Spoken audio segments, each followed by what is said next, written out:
Bien, aujourd'hui, le sujet qui nous est soumis, c'est comment faire en sorte de maintenir en permanence la capacité opérationnelle individuelle lorsque nos jeunes sapeurs ont été engagés sur une intervention d'ampleur, une catastrophe importante où très clairement il y a eu un choc émotionnel très fort et à partir de là, potentiellement, une situation qui peut faire réfléchir et peut-être porter atteinte à l'emploi, au réemploi entre guillemets, ou à la réinjection immédiate de nos jeunes sur des interventions de ce type-là, ou sur des scènes particulières aussi, particulièrement traumatisantes.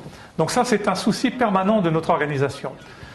La brigade de sapeurs-pompiers de Paris, je le dis parce que c'est quelque chose qui fait sens, a une obligation de moyens et de permanence dans la délivrance de la protection des personnes, dans la délivrance d'une mission de protection des biens et des personnes.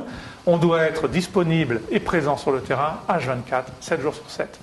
Une fois qu'on a dit cela, ça repose sur des moyens matériels et surtout sur des moyens humains.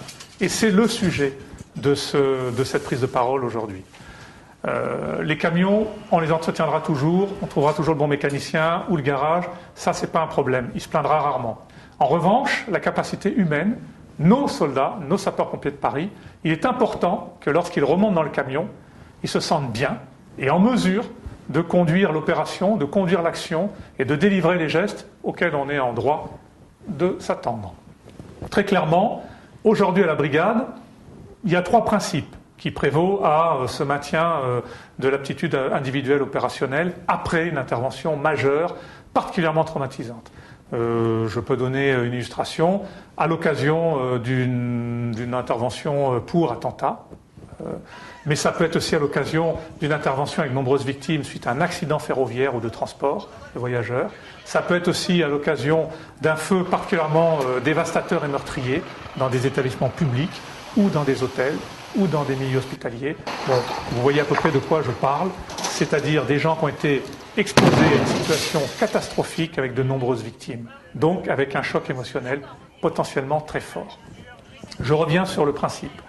3 principes à la brigade que nous développons de manière volontariste, même si parfois on peut penser que c'est peut-être en réaction à des situations, mais très clairement c'est volontariste. Le premier échelon de cette prise en charge de nos jeunes qui reviennent d'intervention.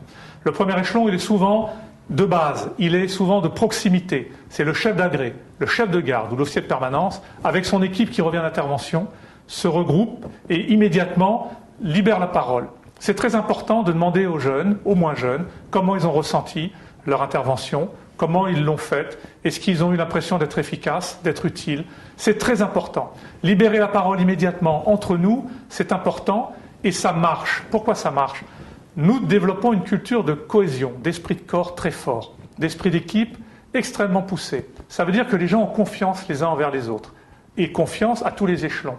Et ça, c'est important, cette confiance, parce que justement, par la parole, par l'échange avec ses camarades et ses chefs, ça permet de poser les choses et de déceler, nous, éventuellement, les zones de fracture, les zones de friction, de frottement, où il faudrait peut-être faire quelque chose. Donc le premier, je dirais la première strate de diffusing, d'analyse un petit peu psychologique de l'état de nos hommes avant de repartir sur une intervention, ça se passe la plupart du temps dans la cour, en retour d'intervention, ou éventuellement dans un local, dans un lieu convivial où chacun échange.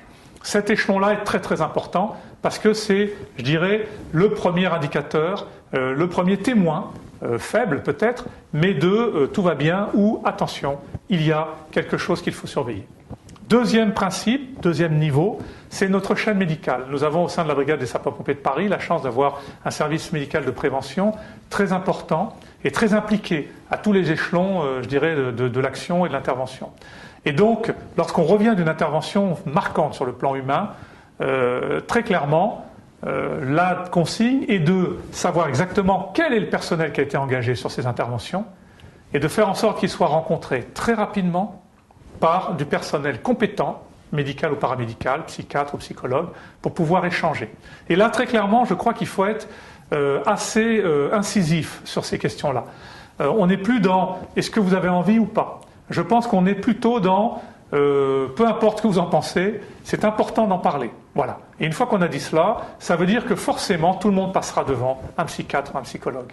Et c'est important de conduire avec énergie cette manœuvre, parce que, et ça je le dis parce que je l'ai entendu, et c'est la vérité des prix de la part de notre service médical, lorsqu'on est exposé à une situation paroxystique avec un fort choc émotionnel, il est important dans les 15 jours qui suivent cette incidence, il est très important d'être vu, d'être entendu et d'échanger avec un professionnel de santé qui connaît un petit peu tous les mécanismes, tous les ressorts qui peuvent permettre de vous, je dirais, rassurer et de permettre à la personne de se ressentir à nouveau en confiance avec elle-même, en confiance avec le groupe et en confiance avec l'extérieur. Et ça, c'est important.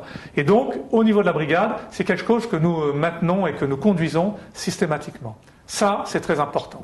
Et j'en suis à mon deuxième niveau d'action. Et enfin, le troisième niveau, qui cette fois-ci est un petit peu moins versé sur l'humain, plus versé dans la compréhension des choses, c'est le niveau de retour d'expérience, où là, il est important aussi de laisser parler tous les échelons qui ont été impliqués dans la manœuvre, à savoir les premiers intervenants, les échelons de direction, de commandement, mais peut-être aussi les échelons de commandement, en partie état-major opérationnel, c'est-à-dire un peu moins en contact direct avec l'événement. Quand je dirais direct, c'est en proximité, un terrain.